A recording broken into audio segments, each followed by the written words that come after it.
Segundo livro das Crônicas, capítulo 13. Se você puder ficar em pé, por favor.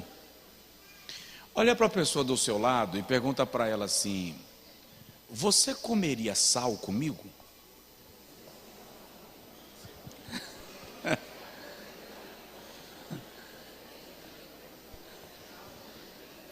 Você comeria sal comigo? Eu quero falar hoje à noite sobre pacto de sal. E se eu fosse dar um subtítulo, eu diria: pacto de sal, uma aliança eterna. Segundo o livro das Crônicas, capítulo 13, versículo 5, o Senhor Deus diz assim: porventura, não vos convém saber que o Senhor Deus de Israel deu para sempre a Davi a soberania sobre Israel, a ele e a seus filhos, por um pacto de sal? Na versão corrigida fiel, que é a versão que nós usamos, diz aliança de sal.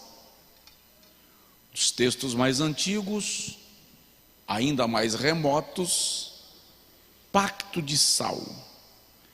Agora pergunta de novo a pessoa do seu lado: você comeria sal comigo? Diga comigo: Senhor Jesus, fala com a gente. Amém. Pode sentar, obrigado. Irmãos, eu já disse aqui algumas vezes e em algumas ocasiões que Deus é um Deus de alianças. Deus é um Deus de pactos. Todas as alianças que Deus fez na Bíblia, sempre que foram quebradas, quem quebrou foi o homem. Deus nunca revogou uma aliança. A expressão pacto de sal, encontrada no Antigo Testamento em diversas ocasiões, e você vai ver isso comigo hoje à noite, se refere a uma aliança irrevogável. Uma aliança que não será quebrada sob qualquer hipótese. Deus prima pela aliança. E uma das coisas que você vai aprender no pacto de sal é que, embora uma aliança envolva mais de uma pessoa, ela só seria quebrada se aquele que propôs a aliança desistisse dela. Então o Senhor está dizendo: convém a vocês saberem que a promessa que eu fiz a Davi, de dar-lhe a soberania sobre Israel, a ele e aos seus filhos, eu selei com um pacto de sal. O que Deus está dizendo é: ela não será quebrada, porque eu propus a aliança e eu não revogo, eu não volto atrás, eu não retrocedo. O sal é um alimento não perecível, e portanto na cultura oriental, uma aliança de sal é uma aliança eterna. Por isso eu perguntei: você comeria sal? Era muito comum no contexto do Antigo Testamento as pessoas firmarem uma aliança e usarem o sal como símbolo da fidelidade desta aliança. Você está me entendendo bem? Ainda hoje, entre os árabes, é comum, quando dois homens fazem um pacto, um comer um bocado, uma porção de sal do outro, para assegurar a fidelidade do pacto. Tem mais valor do que um documento assinado em cartório. você comeu do meu sal. Um judeu não se assenta à mesa em sua casa, um judeu não recebe na mesa da sua casa uma pessoa para comer na sua mesa, se ele não estiver decidido a fazer com esta pessoa uma aliança, um pacto, uma amizade. É daí que vem a expressão que nós brasileiros conhecemos: quer conhecer alguém? Coma sal com ele. Vem deste contexto de pacto, de aliança, de fidelidade. A Bíblia nos ensina que a importância do sal numa aliança é que ele vai extrair de nós a expressão mais severa da nossa face e do nosso olhar. O sal obriga a nossa cara feia, a nossa cara azedada. Ninguém come sal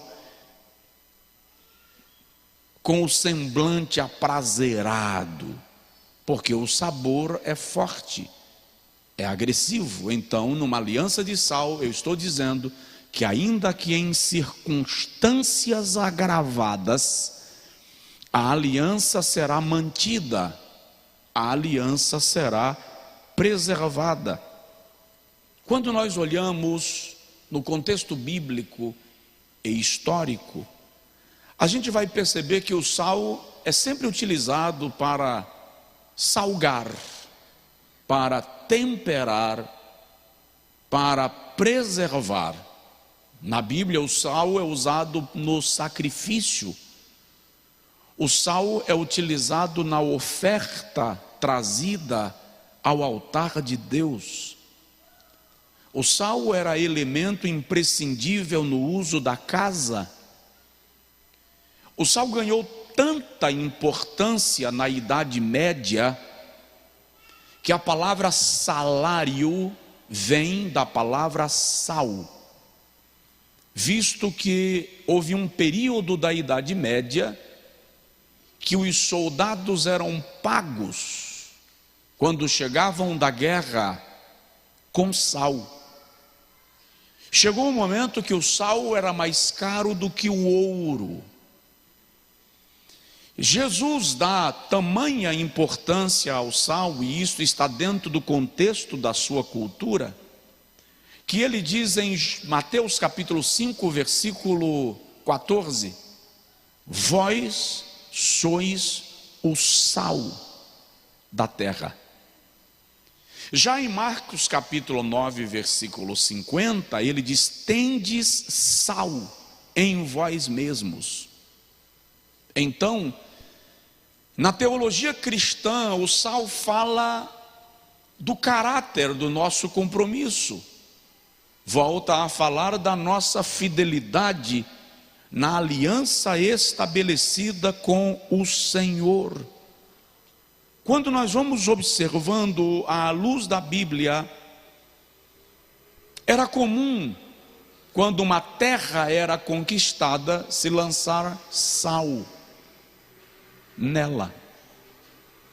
Nas nações que têm o inverno muito ferrenho, e que às vezes no amanhecer do dia a neve está 1 metro, 1,5 metro sobre as avenidas, cobrindo carros, é normal se derramar sacos de sal, para que o sal dissolva o gelo e permita o movimento das pessoas, porque o sal aquece.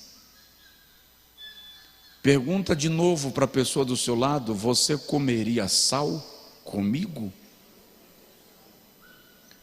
O sal também era usado nos procedimentos médicos, para limpar feridas e evitar a proliferação das bactérias.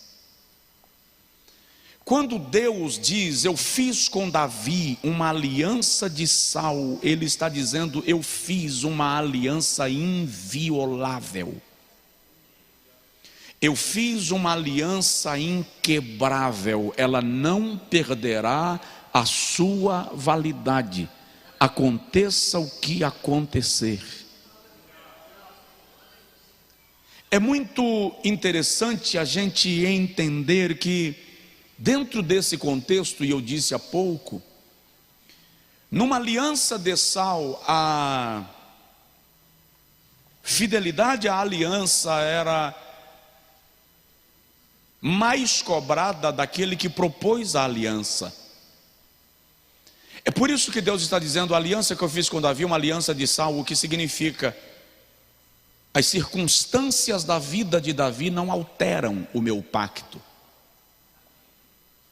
É como se o Senhor dissesse, vocês querem descartar a casa de Davi, mas convém a vocês saberem que eu fiz com ele uma aliança de sal, uma aliança inviolável, uma aliança que não será quebrada, porque não depende de Davi, nem das circunstâncias da sua vida, depende apenas da minha decisão. Eu o escolhi e fiz com ele uma aliança porque eu quis fazer.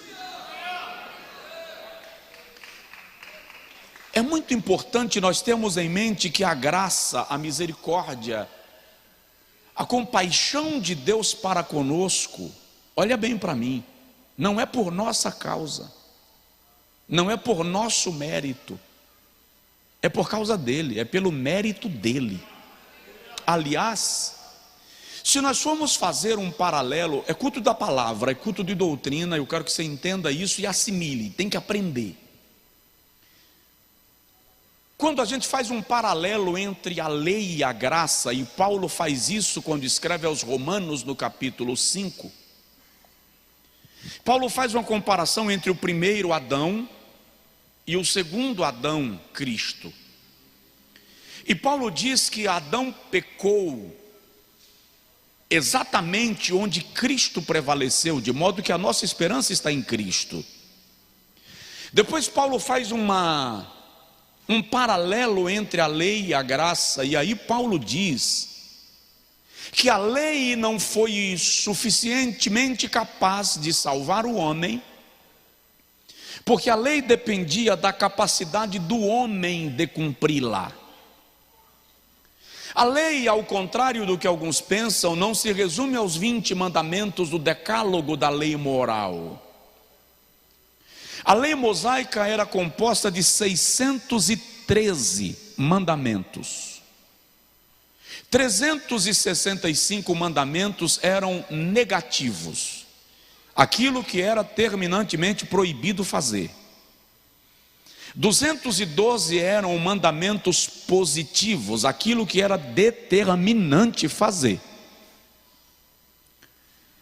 A história diz que o mais nobre, o mais piedoso de todos os rabinos só conseguiu cumprir 208 dos 613 mandamentos sem falhar. Então o homem não era capaz de cumprir a lei para ser salvo. Qual é a diferença para a graça? A diferença é que na graça, ou a graça, não depende da capacidade do homem de ser infalível. A graça só depende da capacidade de Deus de resgatar o homem, apesar da natureza humana que é pecaminosa e decaída. Quando Deus está dizendo, eu fiz com Davi uma aliança de sal, Ele está dizendo, vai prevalecer nesta aliança a minha capacidade, o meu caráter, a minha decisão. Davi vai falhar, Davi vai bater a cabeça, mas a minha aliança estará firmada com ele. Agora observe, numa aliança de sal, era muito claro isso.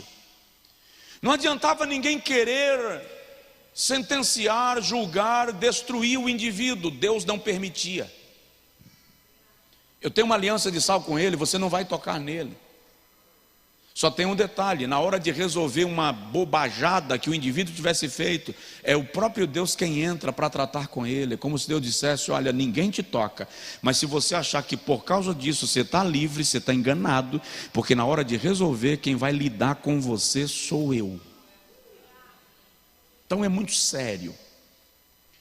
O que eu quero observar com os irmãos nesta noite é a importância de nós firmarmos um pacto de sal na vida, um pacto de sal com o Senhor,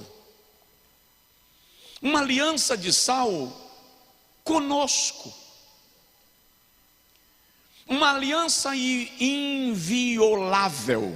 E aí eu quero começar te pontuando o seguinte: da importância de um pacto de sal. Primeiro, é imprescindível entender que o sal é quem dá sabor. Diga comigo: o sal dá sabor. Jó, capítulo de número 6, versículo de número 6, diz assim: alguém comerá uma comida sem sal, ou com o sal insípido? Porventura alguém comeria a clara do ovo sem sal? Ele está dizendo: quem se presta de boa vontade a comer comida sem sal, comida sem sabor? Aí ele vai e diz no versículo 7: a minha alma recusa tocar a comida, porque eu não sinto o sabor do alimento. Ele está falando do seu estado, da sua condição. Mas vem e aplica para nós e pergunta: alguém porventura comerá uma comida sem sal? Alguém digere a clara do ovo sem sal? Jó está valorizando o tempero, o sabor, a delícia de saborear o alimento. Quando nós aplicamos isto à vida, que tem um pacto de sal, cabe a nós começar a pensar que há muitas pessoas que vivem sem propósito, sem gosto, sem prazer, nascem e crescem, mas não dizem para que vieram. Tem gente que pensa que a vida cristã é insípida, sem graça, sem prazer. Crente é um eterno deprimido, um zumbi. E o pior, tem crente que foi discipulado para viver assim e pensa que isso é santidade, sem propósito, sem vida, sem graça. Deixa a vida me levar, vida leva eu. Não sabe para que veio, não sabe para onde vai. Irmão, você vai encontrar na Bíblia Jesus chorando, mas vai encontrar muito mais referências de Jesus em festas, em celebrações. Jesus tinha uma vida tão dinâmica que os seus inimigos lhe chamaram de beberrão e comilão. Porque, ao que dá a entender, Jesus estava nos ambientes onde a vida era celebrada. Quando a vida perde o sal, a existência perde o gosto. Quando o lar perde o sal, você não tem vontade de voltar para casa, dá vontade de dormir no trabalho. Vou sair da faculdade e vou para casa porque na faculdade não tem cama. Gente que perdeu o prazer do culto, da adoração, porque a vida cristã ficou insossa, sem sal, sem sabor. Vai para a igreja para quê? Não tem prazer, não muda nada, tudo continua igual, porque o sal se tornou insípido. Entretanto, Jesus não te chamou para sobreviver. Jesus não te chamou para vegetar. Sobrevivência não é o lema, eu sobrevivo, não é o plano de Deus. O Senhor te chamou para viver, e viver vida em abundância.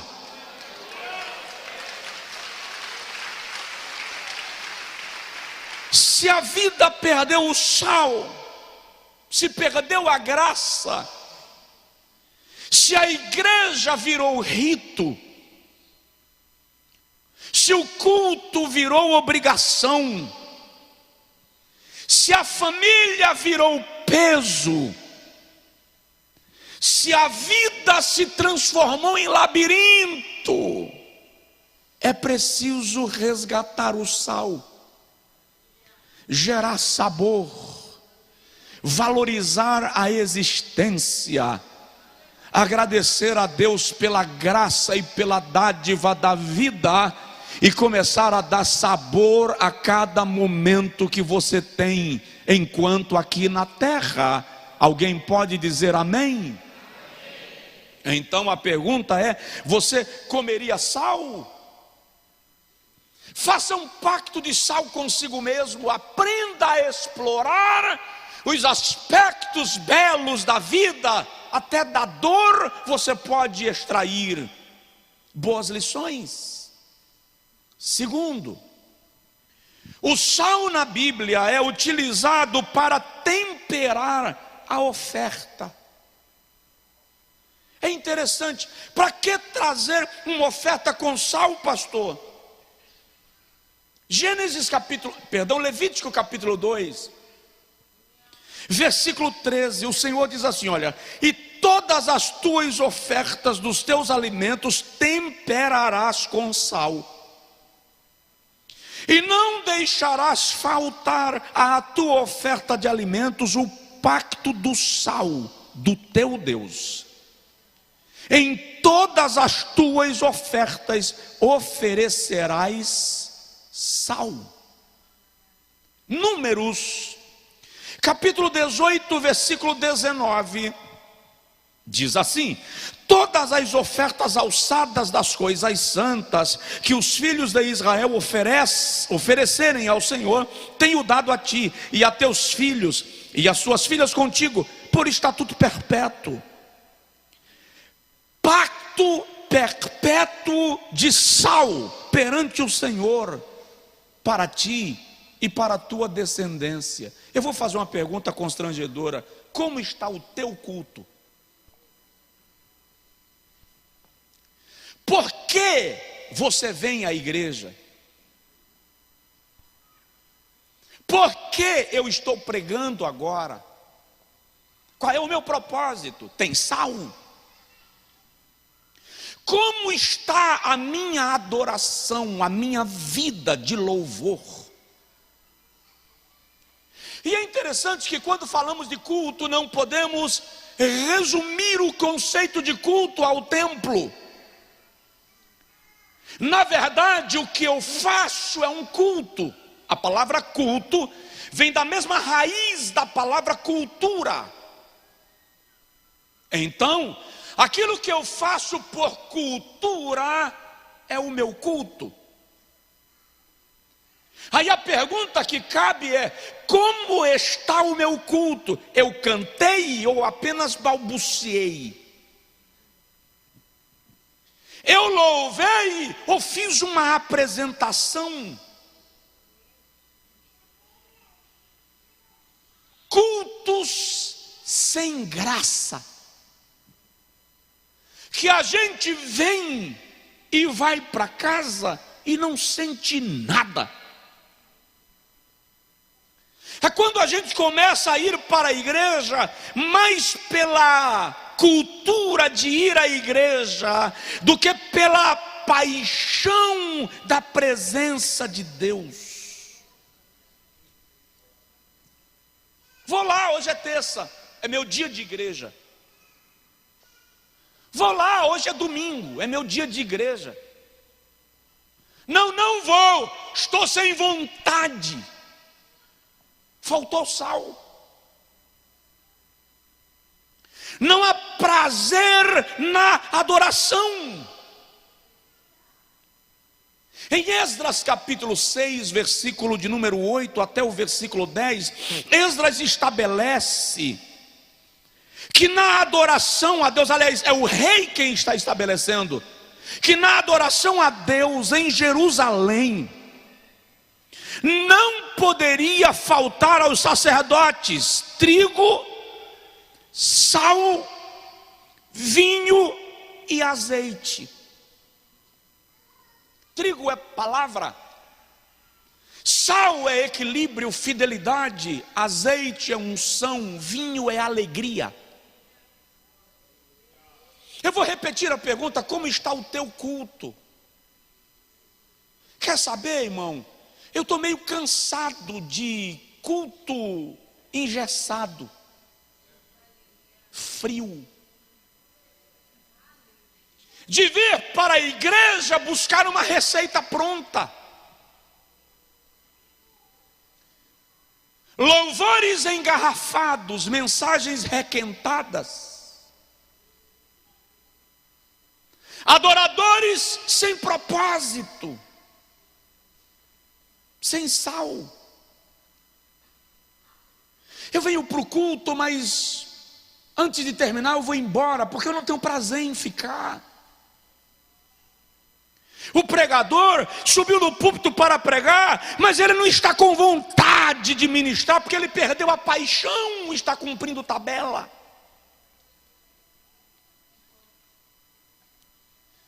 Ezequiel 43, versículo 22 ao versículo 24, o Senhor manda que se coloque sal no sacrifício.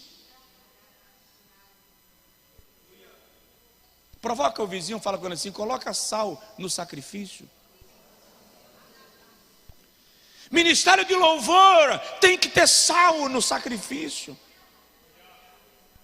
Vai pregar, tem que ter sal no coxo. Eu não posso subir ao altar só porque estou na escala, só para cumprir tabela, só porque hoje é meu dia. Se faltou sal, é preciso voltar para a fonte.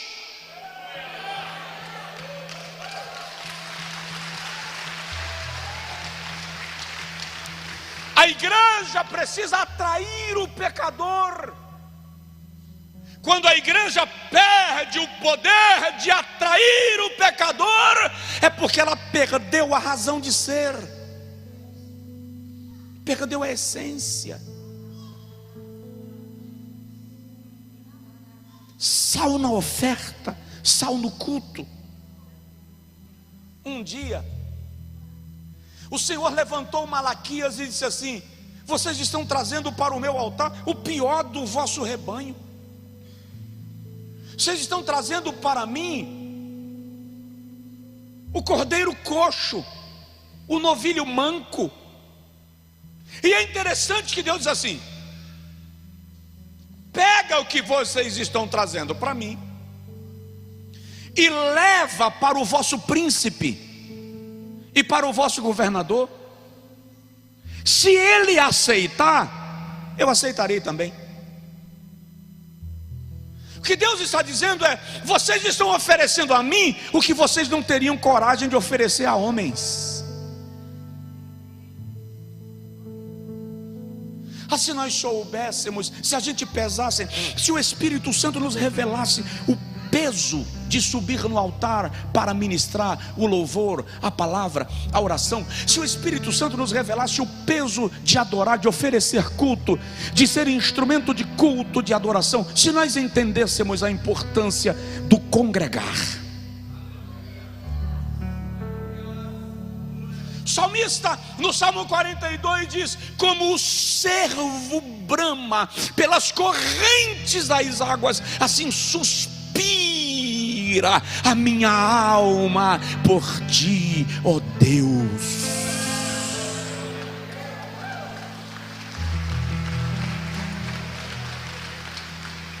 está faltando sede em muita gente, está faltando vontade, gosto, paixão. Nos acomodamos por alguma razão. O diabo nos convenceu que não precisa tanto fervor para servir a Deus. E aí, estamos nos tornando crentes lights ou daites.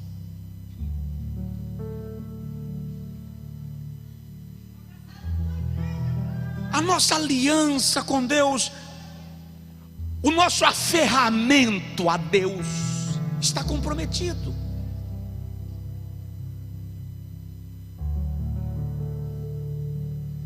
As pessoas não têm problema de ir para os estádios assistir o jogo do seu time,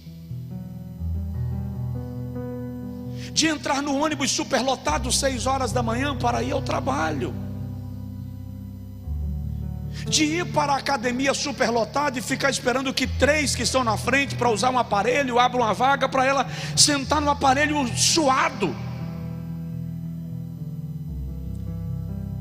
Mas a igreja virou opção de último lugar na escala.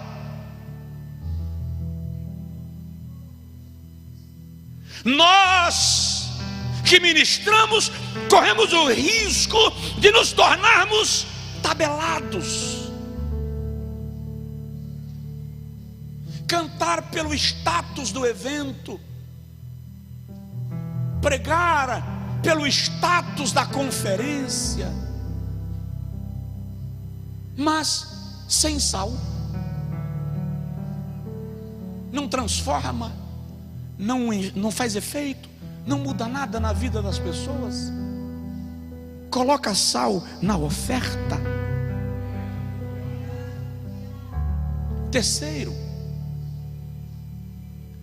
precisamos do sal para cura e cicatrização. Diga comigo: o sal cura e cicatriza.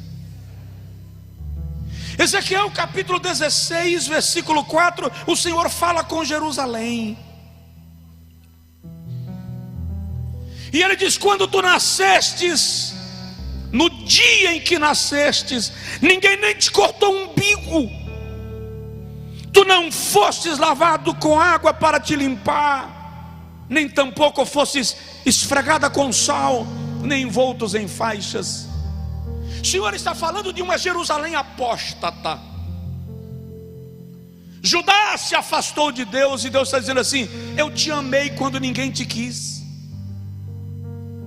Quando você nasceu abandonado, não teve nem parteira para fazer o teu parto.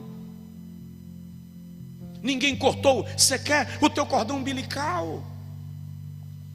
Estava jogado na terra e ninguém te limpou com água. E aí ele usa um termo que era próprio do tempo, da época, quando se cortava o cordão umbilical, usava sal e colocava o montinho de sal molhado no lugar e passava faixa sobre o cordão umbilical. Para quê?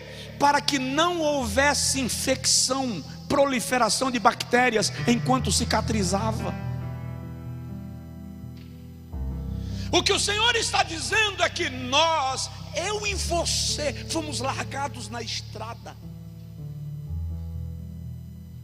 Ninguém sequer cortou o cordão umbilical. Você ia morrer abandonado, mas eu cheguei lá. E além de cortar o teu cordão umbilical, eu te libertei do teu passado, eu te lavei, ainda coloquei sal e coloquei faixa para você não infeccionar.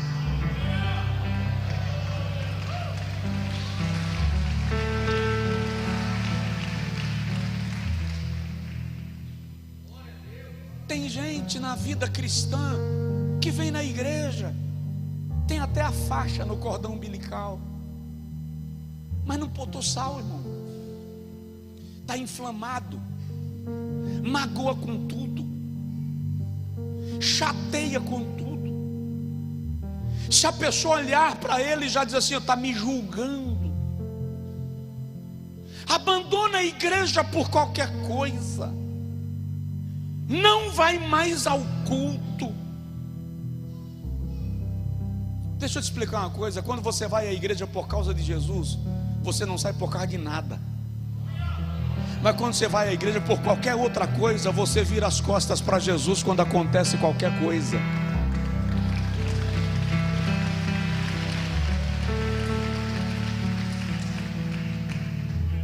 Você torce para o Bahia, pode dizer amém.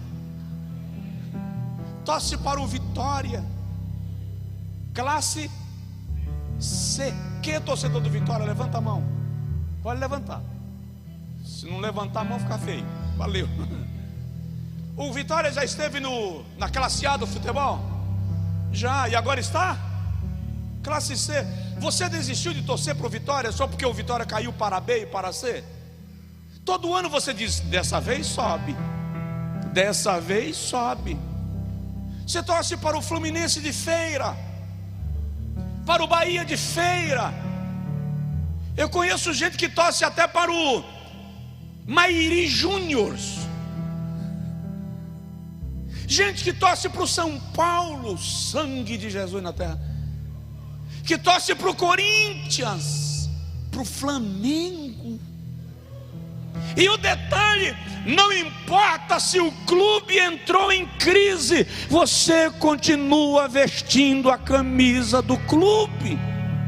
Agora, quando a igreja tem crise, se você enfrenta uma crise, você abandona a igreja, porque o time que você torce merece mais a sua veneração do que o Deus a quem você serve.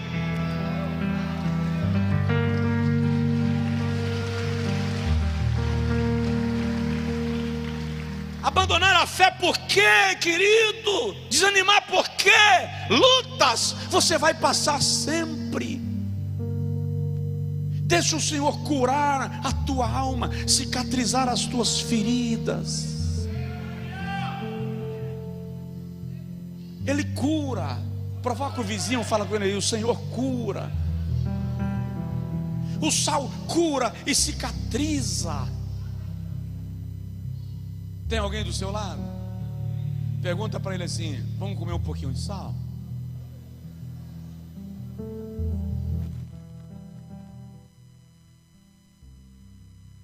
Pacto de sal é fazer um pacto inviolável.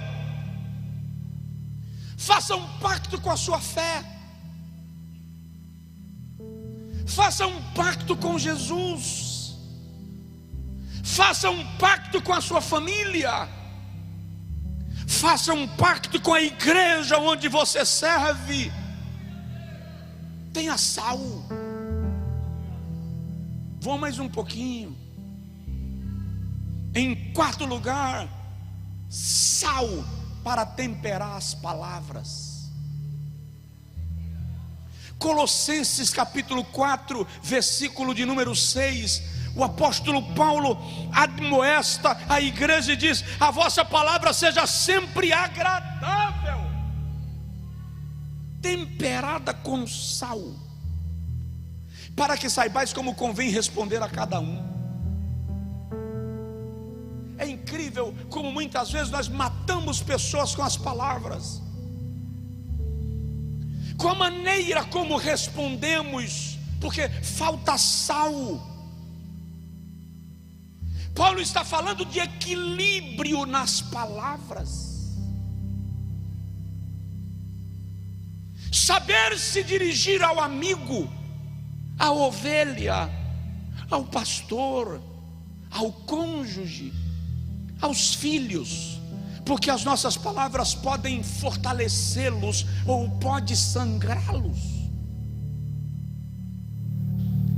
Gente que não mede o que diz, depois fala assim: ah, você sabe que quando eu fico nervoso, eu não meço as palavras. Meça! Ou faça um tratamento.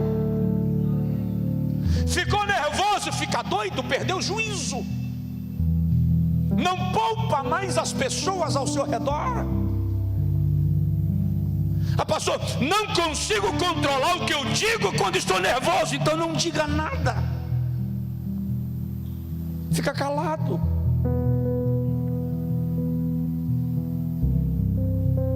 Eu já ouvi cada palavra azeda, as pessoas dando uma nas outras, que eu fico me perguntando, para quê?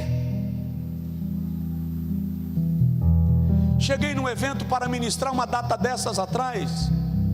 Era um evento muito grande, numa igreja enorme. Para você ter uma ideia, olha, se eu disser o tamanho do templo, eu estou dizendo quase onde é o lugar. É só pesquisar, é fácil. Mas deixa eu falar que o evento tinha aproximadamente 40 mil pessoas. O coral de mulheres tinha 5 mil vozes. Portanto, o acesso ao ambiente do culto estava saturado. O estacionamento estava congestionado, estava sob controle. E havia um obreiro controlando o acesso do estacionamento. E quando o irmão que estava me levando encostou no portão, o irmão que estava controlando o estacionamento deu um sinal para ele abaixar o vidro. Ele já abaixou o vidro inchado. Quando abaixou o vidro, ele disse assim: você sabe com quem você está falando? Você sabe quem eu estou trazendo aqui?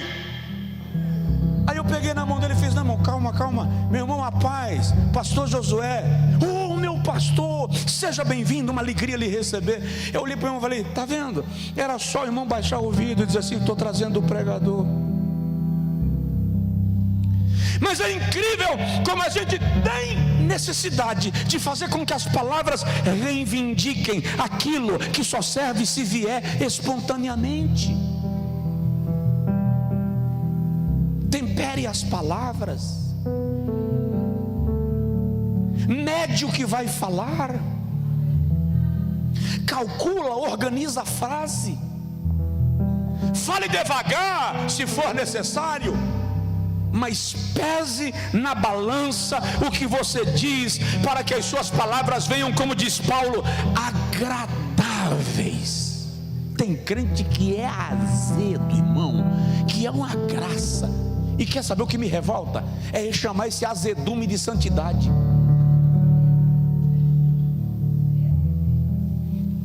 Gente que é intragável por gosto e diz que é santidade. Tem gente que está tão azedado que até a oração tem gosto de coalhada, sem escovar os dentes. Ah, vocês nunca viram, não? Já vi gente orando, irmão, mata Jesus, quebra a perna.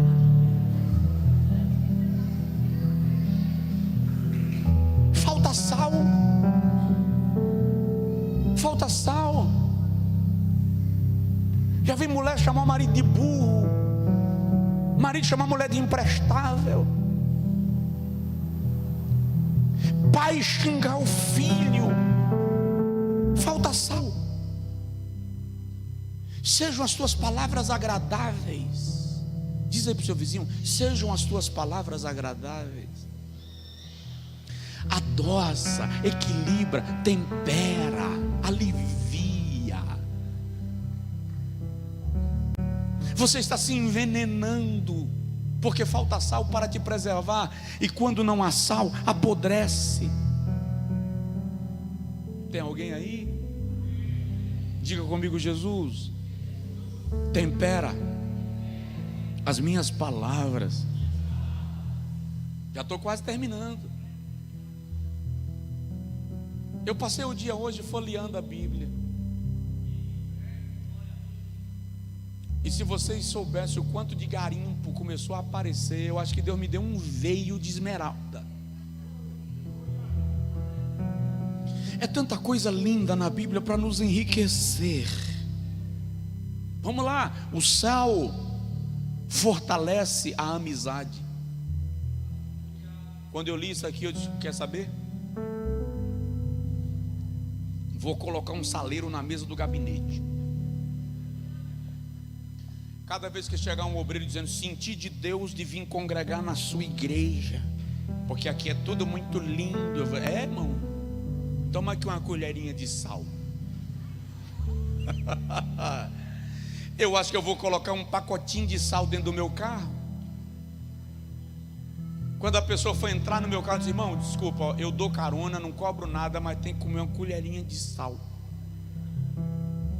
Porque é comer sal que fortalece a amizade. É sério. Os teus amigos precisam fazer uma aliança de sal com você. Se a aliança deles é baseada no churrasco, a amizade não é segura. Se as amizades que você tem são baseadas no teu status social, não são seguras. Porque se porventura o teu status for ameaçado, esses sanguessugas vão te abandonar. A Bíblia diz que a miséria tem 2 filhas. E são gêmeas. O nome delas é Dá. Está em Provérbios. Amigos que só dá. Para, se livra desse trem. Se imponha. Esdras capítulo 4, versículo 14 diz assim: agora pois, todos os que são assalariados do palácio do rei e que comem da mesa do rei, não convém permitir a desonra do rei. E é interessante que nas versões mais antigas diz assim: todos aqueles que comem sal na mesa do rei não devem desonrar o rei. Você trabalha numa empresa, mas fala mal dela. Você congrega numa igreja, mas fala mal dela. Você fala mal da mãe dos teus filhos. É só ficar com raiva e se juntar com os amigos. Fala mal do pai dos teus filhos. É só encontrar os teus irmãos. É teu amigo e você come com ele, mas quando vira as costas fala mal.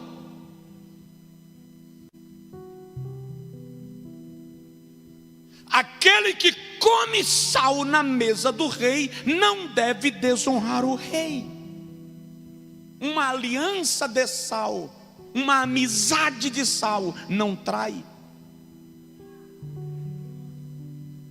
Uma amizade de sal não abandona quando existe um clamor de socorro. Uma amizade de sal não espera retorno, porque a amizade já é o retorno. Os relacionamentos da nossa geração se tornaram relacionamentos superficiais, temporários. É do conceito de amizade de sal que vem a ideia de comer sal juntos. Nós precisamos, e é por isso que eu disse, vou colocar um saleirinho no gabinete, um saleirinho no console do carro. Ô, irmão, come um salzinho. Até que nível nós somos leais às amizades que temos? Até que ponto nossas amizades são de sal? Manda eu terminar. Falei, pastor, termina. Pode falar que eu estou terminando, eu lhe obedeço. A igreja precisa investir em relacionamentos duradouros. Incrível como os crentes, desculpa o que eu vou falar, são péssimos em relacionamentos com os crentes. Você chega na igreja, participa do culto e vai embora e não viu nem o rosto de quem sentou atrás de você. E vamos lá, é culto de doutrina. Quem não aguentar, saiba que na próxima terça continua. Vai para a casa dos outros para sair falando mal do que viu, do sofá, da roupa, da comida. Para com isso.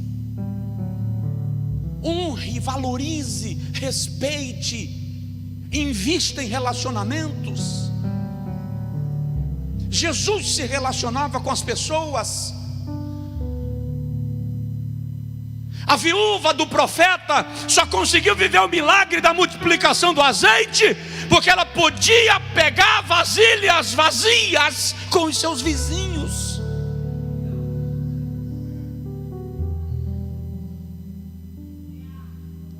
A amizade de Saulo permanece. Ouço você conversando comigo porque você é meu amigo e você me confidencia coisas.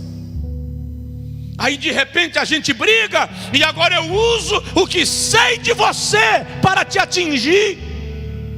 Ah, não leva a mal, covarde. Isso é covardia. Uma amizade de Saulo jamais usará aquilo que foi dito na intimidade para expor no momento da guerra e da crise. Aprenda a guardar segredo. Irmão me perguntou aqui um dia: pastor, nessa igreja não tem disciplina não? Tem, irmão. Às vezes o irmão, o obreiro, é suspenso das atividades, até da Santa Ceia. Como eu nunca vi? Por que você quer ver?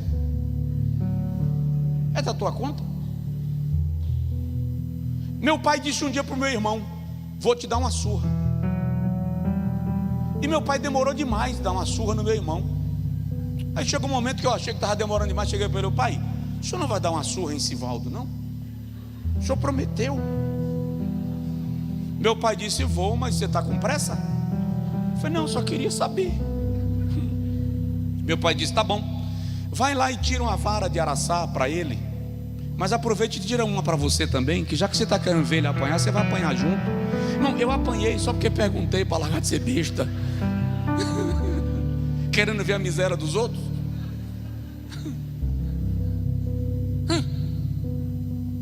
Presta atenção, no peitoral do sacerdote, no peito do sacerdote havia um tecido de linho, era chamado de peitoral. Era o éfode sacerdotal.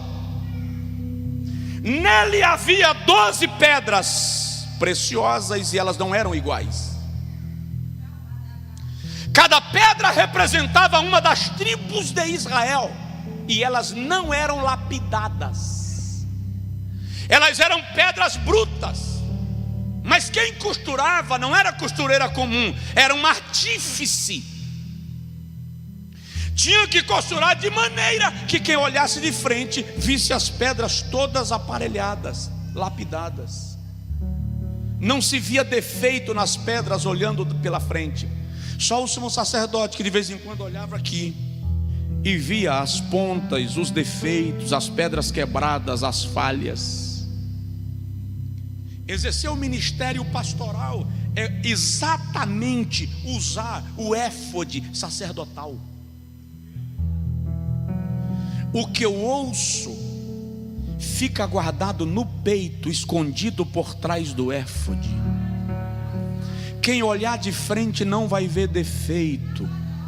Aqui dentro eu sei que a coisa não está tão boa, que aquele irmão não está tão curado assim, ele ainda não foi liberto, mas isso não é problema de ninguém. Esse assunto que eu levo para o altar para conversar com aquele que me entregou o éfode.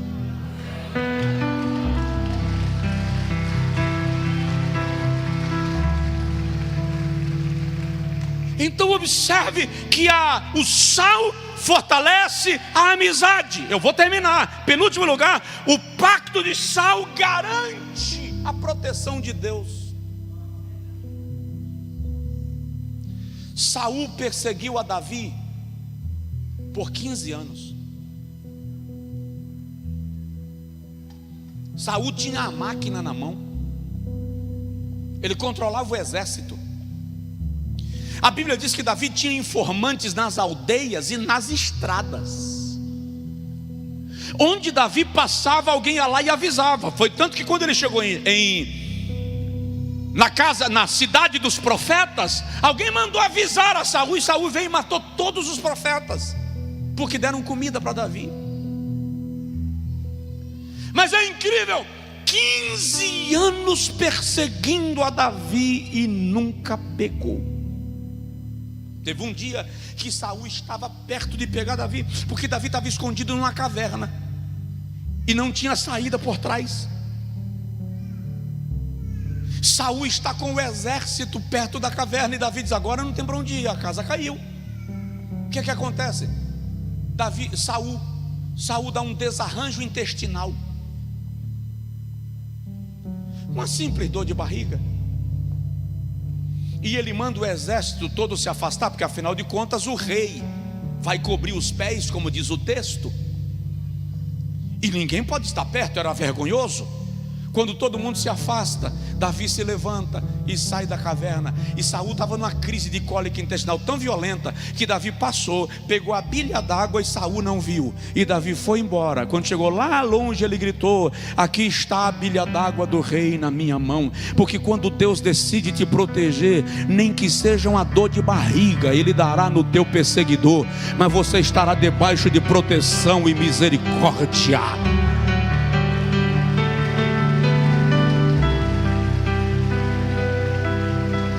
Nenhum mal te sucederá.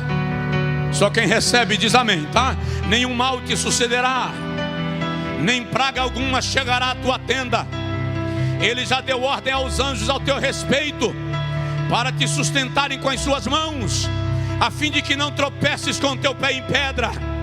Pisarás o leão e a áspide, calcarás aos pés o filho do leão e a serpente.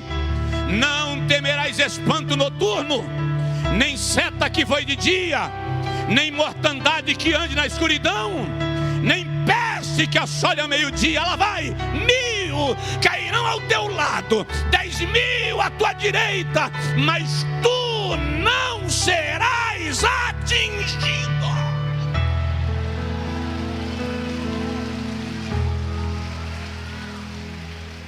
Aleluia!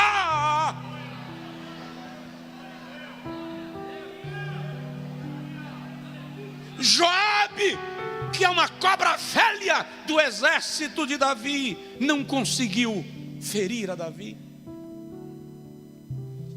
Absalão se levantou dentro da sua própria casa e o Senhor não lhe permitiu alcançar a Davi. 4 gigantes, parentes de Golias, tentam matar a Davi na velhice e não conseguem, porque o Senhor o amparava, o Senhor o guardava, o Senhor o protegia. Zacarias capítulo 2, o Senhor diz assim: eu serei para o meu povo como uma muralha de fogo, e o seu inimigo não lhe alcançará. Só quem crê dá um brado de glória, aleluia. Agora profetiza na vida da pessoa do seu lado e diz para ele: você está debaixo de proteção, você está debaixo de proteção. Caia por terra todo laço, caia por terra toda praga, toda ordem dada acerca da tua vida está agora neutralizada. Nós declaramos no poder da palavra: você está debaixo de uma aliança de sal.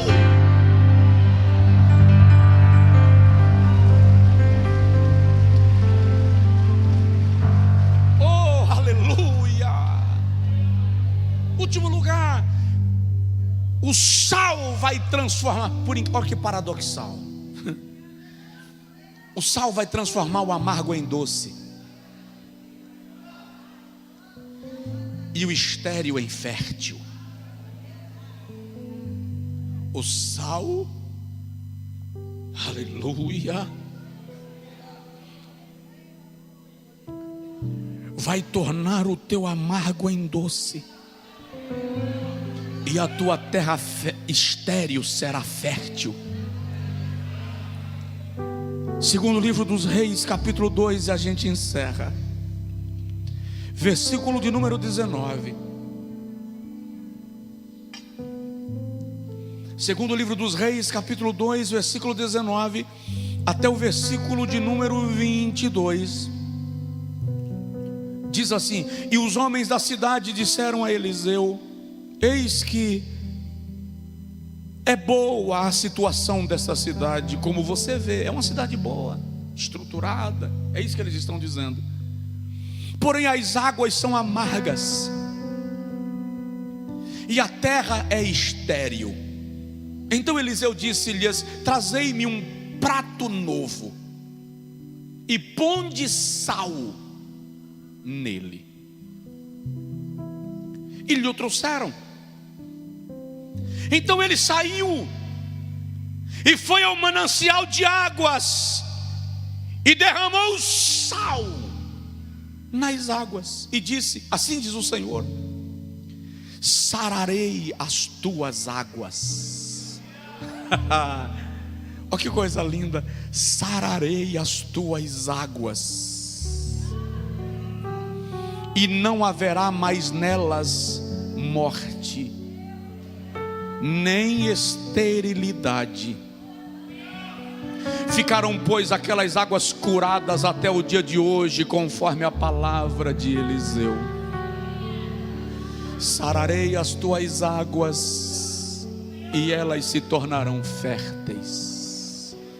Eu quero orar nesta noite pela sua vida por dois propósitos. Eu quero que o Senhor torne doce o teu amargo, e eu quero que o Senhor te torne fértil naquilo que você produz, naquilo que você investe, naquilo que você coloca a mão. Haverá fertilidade na tua mão, e onde você colocar, o Senhor vai fazer brotar. Eu estou declarando na autoridade de Jesus que vai florescer.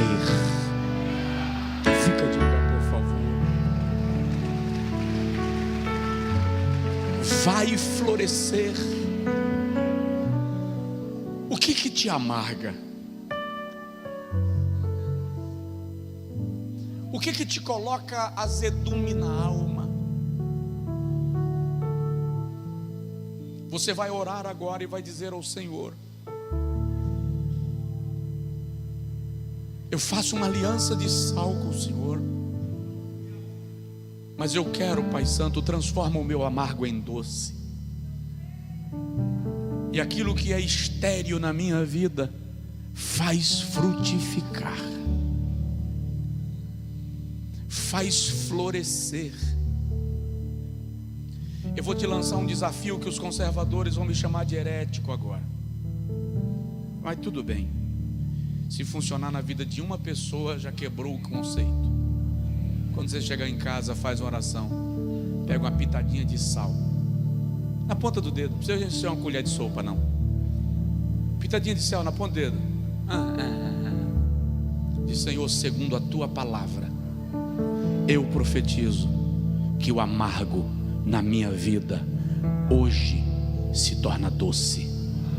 Experimente o sal, durma e levante para uma nova fase, levante para uma nova dimensão, levante para um novo nível, porque eu quero agora usar da autoridade que o Senhor derrama sobre mim para declarar que o nó está desatado na sua vida. A jaula está aberta, e o teu perseguidor, você vai ver, o teu perseguidor ficará confuso.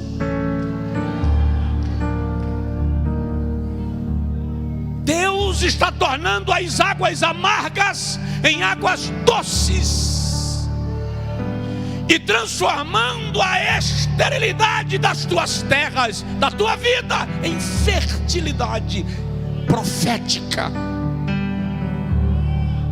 Agora ergue as mãos aos céus e ora comigo, e na sua oração não peça, na sua oração declare e diga: Senhor, em nome de Jesus eu me aproprio da palavra, em nome de Jesus eu recebo a palavra, em nome de Jesus eu recebo a promessa, em nome de Jesus eu mudo de nível, em nome de Jesus eu saio da crise, em nome de Jesus eu saio dessa circunstância. Só quem crê recebe agora um vento do Espírito de Deus soprando na sua alma. Renovo espiritual. Seja curado agora, que as tuas águas sejam saradas, que a tua terra se torne fértil. Aleluia. Se for possível, você pode ministrar sobre a pessoa do seu lado, por favor. Se você tem aproximação, proximidade a ela, ministre sobre ela. Se não tiver, estenda a mão e declare: eu profetizo que as tuas águas serão saradas e a tua terra se tornará fértil. Fale para quem está em casa, vale para quem está no culto online. Jeová dos exércitos, faz um vento, um redemoinho se mover no céu, como aquele que visitou a Jó no deserto, no ápice da sua aflição. Que sopre um vento nesta vida, que sopre um vento nesta casa, um vento de Deus, um vento de novidade, trazendo equilíbrio, tempero, vitória, cura, cicatrização. Haja saúde nas tuas águas e fertilidade nos teus planos, nos teus negócios, nas tuas terras. Eu quero, na autoridade da palavra profética, dizer: eu te abençoo em nome de Jesus. Eu te abençoo em nome de Jesus. Fui estabelecido por Deus como sacerdote sobre esta casa, como sacerdote e profeta sobre a sua vida. Portanto, eu tenho nele autoridade para dizer: eu te abençoo em nome de Jesus. Eu abençoo a tua família, eu abençoo a tua empresa, eu abençoo os teus negócios, eu abençoo a tua vida e declaro que toda maldição, toda magia, toda obra maligna está quebrada e você está abençoado, abençoada.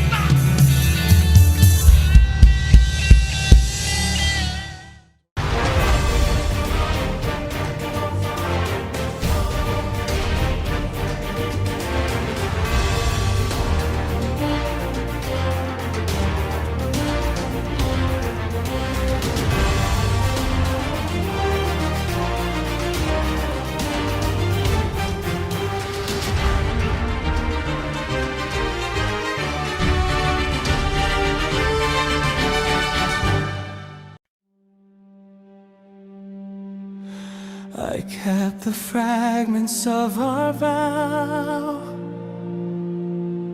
inside the quiet corners of my mind. Even when the fires faded out, your words stayed floating through my life. You said the storms would break apart before they ever took us under. But time rewrote the beating heart and left me holding broken thunder. I tried to outrun what you left behind, but the truth keeps pulling me back in.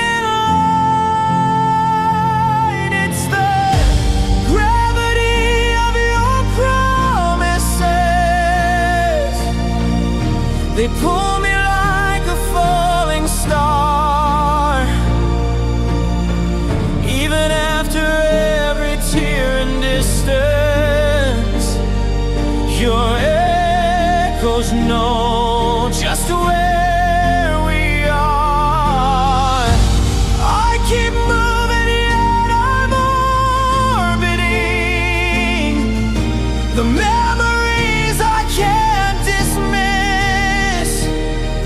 still caught inside your universe, and the gravity of your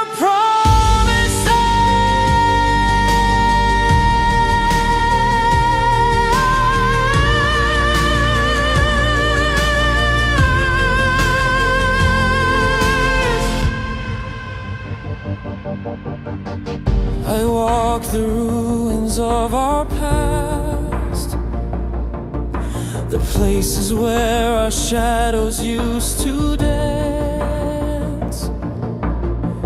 Your voice is buried in the cracks, a quiet ghost I never meant to chance. The aching sky begins to bend as constellations shift above me. I try to break the pull again, but love is not so simply free. I try to outrun what I felt that night, but the weight keeps turning me back to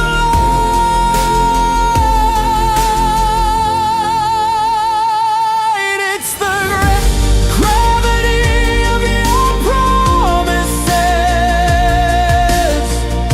They pull me like a falling star, even after every tear and distance. Your echoes know just where we are. I keep moving yet I'm orbiting the memories I can't dismiss. I'm still caught inside your universe, and the gravity of your promises.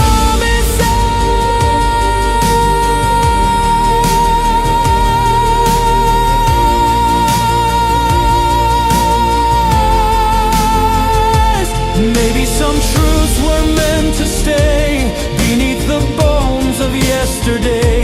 Maybe some love is built to last, even when everything has passed. If I could let go, I would try, but the pull is stronger than goodbye.